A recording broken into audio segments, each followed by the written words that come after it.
American South, he's always there, fighting for freedom over land and air. G.I. Joe! G.I. Joe! Hello everybody, Mac here. Welcome back to the show. We are continuing our look at the new classified, G.I. Joe classified releases, and we are following up with Copperhead. Now, Copperhead, when I was a kid, was actually one of my favorite Cobra figures. He was like one of my favorite, sort of mercenary Cobra figures. I really liked his colors, I liked his design, I really liked his helmet, and I liked the water moccasin. I really liked the water moccasin. I used that a lot before the hydrofoil came out. And I just thought that was a really cool vehicle. I thought he was a really cool pilot for it. And I've always liked him in the vintage line, so I was really happy to see that he came out in the 6-inch line in the classified series, and for the most part looks like the 3 3/4 figure. This is one time where I'm not real upset, just like with Stalker, where I'm not real upset that he looks like pretty much an all grown up version of the 3 3/4 figure. So on our box right here, we have the artwork on the side here. We have the promotional photo on the side over here. The artwork is really cool. I like it. It kind of gives him a little bit of an angry, crazed look in his eyes. We have the Temple of Darkness in the back right there. That's from the cartoon. I'll be honest, I think I've said this before. I was way more into the comics at that age than I was into the cartoons. The cartoons just really, to me, really kidified it and dumbed it down, and the comics were just awesome. But I do remember that there was something about that temple. I don't remember exactly what, I just remember that. But this is a really good background, a really good look for Copperhead for his photo op right there. On the side here, we have more artwork of Copperhead, and I feel like with the windowless packaging, that despite there's more surface area to work with, I feel like we're getting less art, because this and this is the same, but we don't have any of the wraparound with the different artwork over here. Even this image of Copperhead right here is pretty much the same as this headshot. The QR code just takes you to the Hasbro website, and on the back we get some promotional shots of him, of the figure, his accessories, his tattoo, and some of his gear kitted on him. Looks like it's going to be just under 6.5 inches tall. On the bottom, not much of interest. Up top, we have the G.I. Joe logo. Also, I just wanted to mention that as of the time of this recording, it is the first day of the Walmart Collectors Con, and I pretty much have taken care of everything that I want at this point, because I got one Crimson Alley Viper, I got a couple of the Mole Rat figures, and I got Shooter, which was the one that I was the most excited about getting. Shooter finally getting a figure. That's pretty cool. I'm really looking forward to those coming in. Now, without further ado, let's crack this open and let's take a look at Hasbro G.I. Joe Classified Series Copperhead. Here he is, Copperhead, out of the box, and putting the tape measure to him, we can see that the back of the box was right. He is just under 6.5 inches tall to the top of his helmet. So the first thing I want to say is that I think they did a really good job with Copperhead's helmet right here. This looks really good. I like the addition of having a little bit of having this rebreather right here, whereas before it was just a big vented mask. I kind of dig the little bit more detail that they put on that, and then the ridge going down the middle of it. That's all really cool. I mean, basically it looks like, a racer's helmet. I don't know what fanboat racers wear, but I could believe that they wear something that looks like this. The only thing I'm disappointed in is I thought they had mentioned when they did the reveal that they were talking about the helmet maybe coming off, but the helmet doesn't come off. It's on there. It's all one sculpt. You can pop the head off, but other than that, the helmet stays on.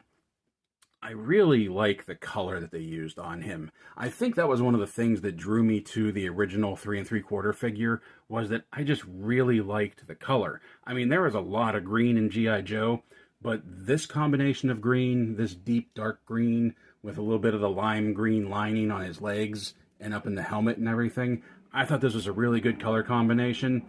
And then with the silver Cobra logo on his chest, I thought the whole thing worked really well. The color combination worked really well. And then with this version, of course, we have his black web gear and everything.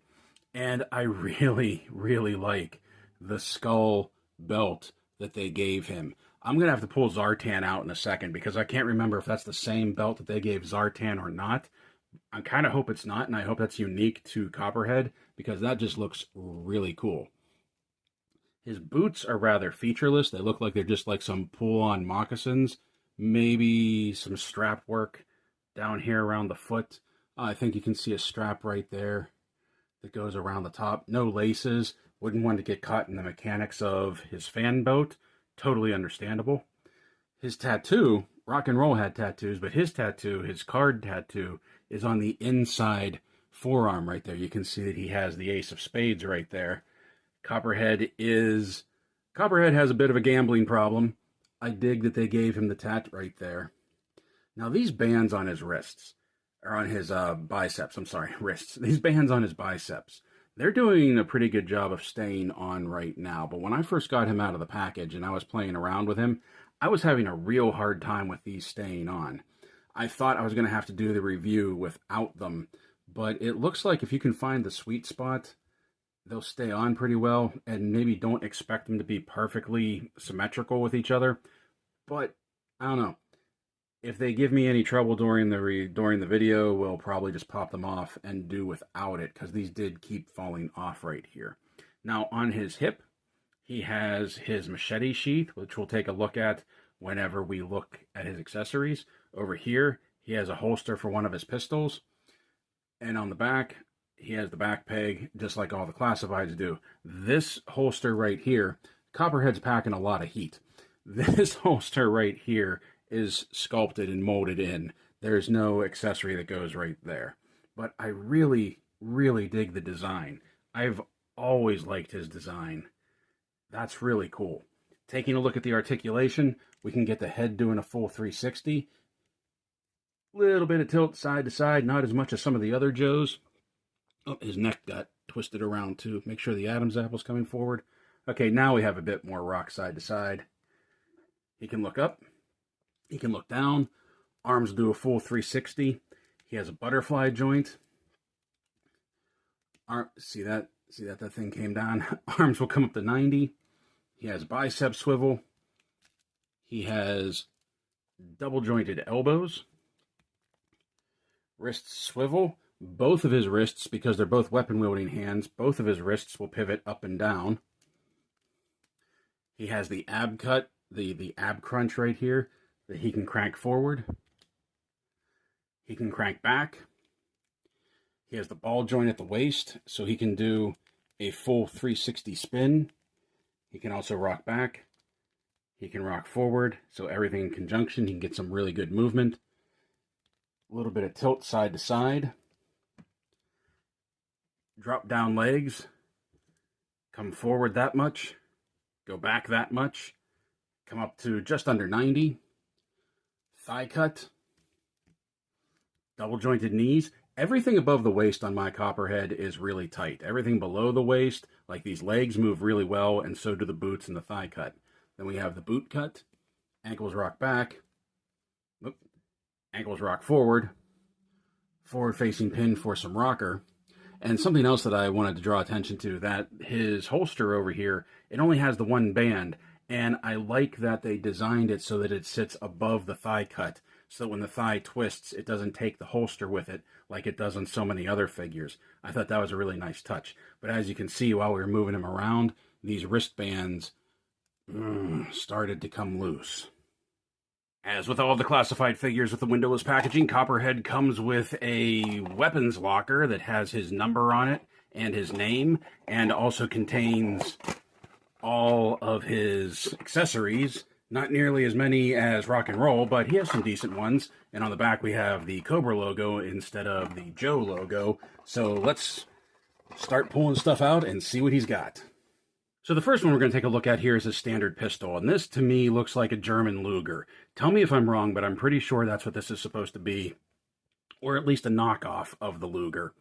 And unfortunately, none of his weapons are bored out enough to have blast effects, at least not the barrel kind. Maybe if we had some that fit over the barrel, that would work. I don't think I have any of those. If I do, I'll put them on during the photos, but I think the only blast effects that I have right now are the pegged kind. But this is pretty good for what it is. I mean, it's a very small weapon, but I do like the sculpt on it. I think that is decent. And you can see, like, there's some real nice texturing in the handle, of the weapon right here. Mine is a little bent, but some TLC will be able to take care of that. And despite it, because it is small, despite it having its small size, it actually fits very well in Copperhead's hand, especially with that trigger finger going on. See that? Like, it looks small, but I think it's proportioned very well for him. And then we can take that and we put it on his hip holster right here. Fits in there. And then he has the strap that comes around and just locks in. Now, the strap is a little big, but I don't mind that. There's no pressure put on it, so there's no threat that that is going to stretch out. Up next, we have his machete, and I know this type of machete has a special name. I can't remember right now what it is. I really haven't had much exposure to this type, but I think this looks really cool, especially for Copperhead. And it has a real nice grip on it as well. You can see that there's like finger indents right there. I really like the metal work on here. I really like this dark silver with the black touch, the black highlights, the black wash put on it. I think that looks really good. I really, really dig what they did with this color-wise. I think that looks great. And just like with his pistol, this fits really well into his hand. He has a good grip on it. And once again, you can see that is sized real well for him. And then this comes out. Whoop, his strap came undone. And this actually goes in upside down and just sheaths right there on his hip. And then last but not least, we have a little bit of a twofer here, that he has this scoped revolver right here. And once again, this is bent a little bit. The barrel is very flexible, a little TLC, and that'll get straightened out. Doesn't have a hole bored out big enough to put a blast effect in there, maybe an over-the-barrel one. I really like the sculpt of this. I like the design of this. I think the coloring looks fantastic. Once again, it has like that gunmetal gray, that dark, dirty, silvered gray, metallic gray that his machete had. The scope is a little bent too. I have to get these under some warm water and rebend them. But here's the thing. We have this pistol with a scope on it, okay? We have Copperhead back there with the mask on. And then we also have this back case for him that the revolver goes in there and then the strap comes around. But you can also see there are rounds across the top of the case. Now, what I'm thinking of, it wasn't a holstered case like this. It was a wooden case, but it had rounds in there, and it was a metallic scoped pistol, metallic scoped revolver, and he had a mask. Like, is anybody else getting humongous vibes off of this from the Road Warrior, or is that just me? Because I really, really feel like that might have been the inspiration for giving Copperhead this kit. Now you can see that the strap is having a hard time fitting in there, that the peg doesn't want to stay in the peg hole. Because this, unlike the stuff that came with Roadblock, is actually a stiffer plastic, and the peg doesn't want to fit in there very well. But once we get that in there, this case just fits right on Copperhead's back right there. So just like all the other classified figures, Copperhead is fully kitted out, and he can just carry all of his gear on him, which I absolutely love. Almost forgot, got so distracted trying to get this pushed in when the pistol was in there. We forgot to take a look at the texturing on the holster. I think this is really cool. I don't know if you can see it, but this is definitely done up to look like it's made like out of snake skin or crocodile skin or something. Once again, that is another really nice touch, really nice attention to detail right there. And now for size comparison, here he is beside some fellow swamp-dwelling Cobra agents, Zartan and Crocmaster. And I did look, Copperhead and Zartan do not have the same skull belt buckles. They're similar, but they're not the same. Here he is beside Mattel Masterverse 40th Anniversary He-Man and Masters of the Universe movie Skeletor. Here he is beside the Valaverse Action Force Infantry Commando, and I forget what this is. It was like a BotCon exclusive Mantis Warrior, I think. I can't remember. But I like the color right here. I like the color combination of these two together. I may have finally figured out something to do with this guy. Here he is beside Lanyard Toys, City Hunter Predator, and Xenomorph Drone. And finally, here he is beside NECA Toys, Dungeons & Dragons, Warduke, and Grim Sword. So as much as I like Copperhead, and I do have to admit that I am totally a victim of nostalgia right here when it comes to this figure, I do understand if some people are going to be like, nah, pass on this one. For a lot of people, if you don't get the water moccasin, there's no point in getting Copperhead. For other people, he wasn't a very popular figure. He wasn't in the comics at all. He didn't show up in the cartoons until he got upgraded to the commander of the Python Patrol. So a lot of people probably don't have any sort of attachment to him. Like, there's probably even people out there that had the water moccasin when they were a kid, but Copperhead just kind of got put aside while other Cobras piloted the boat. And that's cool. I get it. It's not even like he has a lot of accessories that make you say, ooh, gotta have this. Other than that scoped revolver that I still say is inspired by Mad Max, I can see some people thinking that he's an easy pass. For me, I really like the sculpt. I really like the look of him. He's going to stand out from the Cobras, and I really like that. I like his coloring. I like the helmet. I just like the character, and I think they really nailed it with the 6-inch figure version of him. Now, having said that, I also get if some people are like, this is literally exactly like the 3 3/4 figure. There's nothing new. There's nothing updated. I'll wait till the Python Patrol repaint comes out. I get that as well. His armbands are really finicky. They kept wanting to fall off, especially when I was taking these photos. And his joints are really stiff. Like I said, everything above the waist, his crunch, his arms, everything like above the waist is pretty stiff on this figure. Everything below the waist, it's cool. Knees bend really well, thigh cut, boot cut, ankle pivots real easily. Real nice articulation from the waist down. From the waist up, a little sticky. However, despite those faults, despite those minor faults, those minor issues, I'm really digging this figure for all of the reasons that I said before. I love his look, I love his color, I love his sculpt. I think he looks really cool. Probably going to have to get that Fortnite boat now and give it a repaint and make that into my water moccasin. We got more Joes coming down the line. Scrap Iron has shown up, so we're definitely going to be taking a look at him as well. So until then, my friends, play well. Stay safe, stay healthy, and as always, thank you for watching.